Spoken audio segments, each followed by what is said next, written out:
भगवान शिव के प्रमुख गणों में से एक है नंदी जी।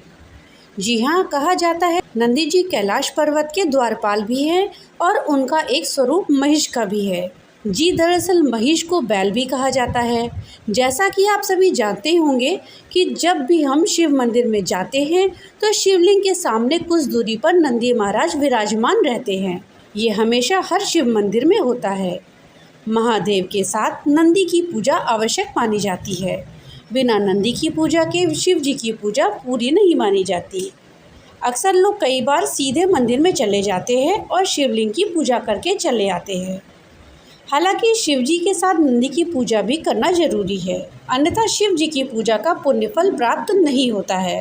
दोस्तों, नंदी बैल की पूजा का वरदान शिव जी ने स्वयं ही दिया था। दरअसल शिव जी ने ही नंदी को वरदान दिया था कि विश्व में नंदी की पूजा की जाएगी। इसीलिए नंदी जी हर एक शिव मंदिर में शिव जी के साथ विराजमान रहते हैं और शिव जी के साथ नंदी की भी पूजा की जाती है। हमें अपनी कोई मनोकामना अगर शिव जी से कहनी होती है तो हम शिव जी से डायरेक्ट ना कह करके नंदी के कान में कहते हैं और नंदी के कान में कहने से हमारी मनोकामना पूर्ण हो जाती है। दोस्तों, हमें नंदी जी से अपनी मनोकामना किस तरह कहनी चाहिए, हमें मनोकामना कहने से पहले क्या बोलना चाहिए जिससे कि हमारी मनोकामना पूरी हो, तो चलिए आज इसी विषय में जानते हैं। इसके लिए वीडियो को लास्ट तक देखिएगा। वीडियो अच्छी लगे तो लाइक और ज़्यादा से ज़्यादा शेयर करिएगा। चैनल पे नए आए हो तो चैनल को सब्सक्राइब करना मत भूलिएगा और अपने विचार हमें कमेंट बॉक्स पे लिख करके ज़रूर बताइएगा। तो चलिए जानते हैं कि हम जब शिव जी की पूजा करते हैं तो साथ ही नंदी बैल की पूजा क्यों करते हैं और शिव जी से अपनी मनोकामना पूरी कराने के लिए हमें नंदी जी से किस प्रकार से कहना चाहिए। दोस्तों, भगवान शिव के सबसे प्रिय गणों में से एक है नंदी। नंदी जी कैलाश पर्वत के द्वारपाल भी कहलाए जाते हैं। आप सभी ने देखा होगा कि शिव जी के मंदिर में शिवलिंग के सामने कुछ दूरी पर नंदी जी विराजमान रहते हैं। कई लोग जब मंदिर जाते हैं तो नंदी के कानों में अपनी मनोकामना बोलते हैं। ऐसी मान्यता है कि नंदी के कानों में अपनी मनोकामना बोलने से वो जरूर पूरी होती है, लेकिन कई लोग सिर्फ भगवान शिव जी की पूजा करके ही चले आते हैं। लेकिन भगवान शिव के साथ नंदी की पूजा करना भी बहुत ज़रूरी होता है। कथा कहानियों के अनुसार भगवान शिव ने नंदी को वरदान दिया था कि जहाँ उनका वास होगा वहाँ नंदी हमेशा विराजमान रहेंगे। इसलिए जब भी मंदिर जाएं तो शिवलिंग के बाद नंदी की पूजा जरूर करें। अगर आप शिवलिंग की पूजा करके सीधे मंदिर से बाहर निकल जाते हैं तो आपको शिवलिंग की पूजा का पूरा पुण्य नहीं मिलेगा। शिवलिंग की पूजा करने के बाद नंदी जी के सामने दीपक जरूर जलाएं। इसके बाद नंदी महाराज की आरती करें और किसी से बिना बातचीत किए नंदी के कानों में अपनी मनोकामना बोल दें। शिव जी के मंदिर में लोग नंदी के कानों में अपनी मनोकामना बोलने के बाद ही बाहर आते हैं। पौराणिक कथा के अनुसार कहा जाता है कि शिव जी अधिकतर अपनी तपस्या में ही लीन रहते थे। उनकी तपस्या में कोई विघ्न ना पड़े, इसलिए नंदी जी हमेशा शिव जी की सेवा में तैनात रहते थे। जो भी भक्तगण शिव जी के दर्शन करने के लिए आता था वह अपनी बात नंदी के कानों में बोलकर चले जाते थे। नंदी जी से कही गई बात शिव जी तक जाती थी, इसलिए लोग मंदिरों में शिव जी से अपनी बात कहने के लिए नंदी के कानों में अपनी मनोकामना बोलते हैं।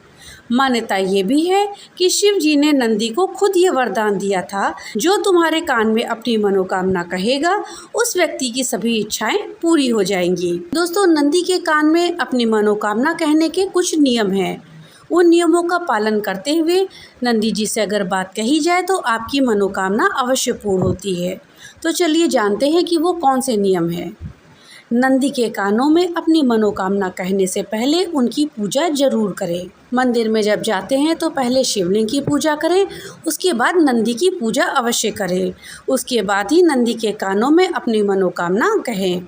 कहा जाता है कि व्यक्ति को अपनी मनोकामना नंदी के बाएं कान में बोलनी चाहिए। इस कान में मनोकामना बोलने का अधिक महत्व है। हालांकि आप दूसरे कान में भी मनोकामना बोल सकते हैं, लेकिन कोशिश करिए कि अपनी जो भी मनोकामना है वो बाएं कान में ही कहें।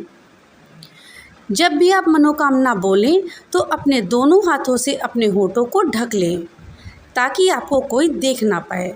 अगर कोई देख लेता है तो मनोकामना आपकी पूर्ण नहीं होती है।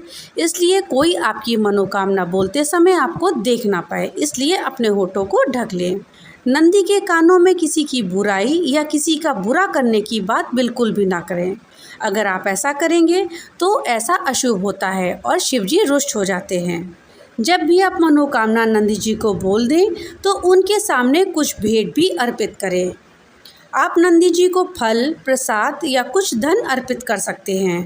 दोस्तों, जब भी हम नंदी के कान में अपनी मनोकामना कहें तो उससे पहले हमें क्या बोलना चाहिए?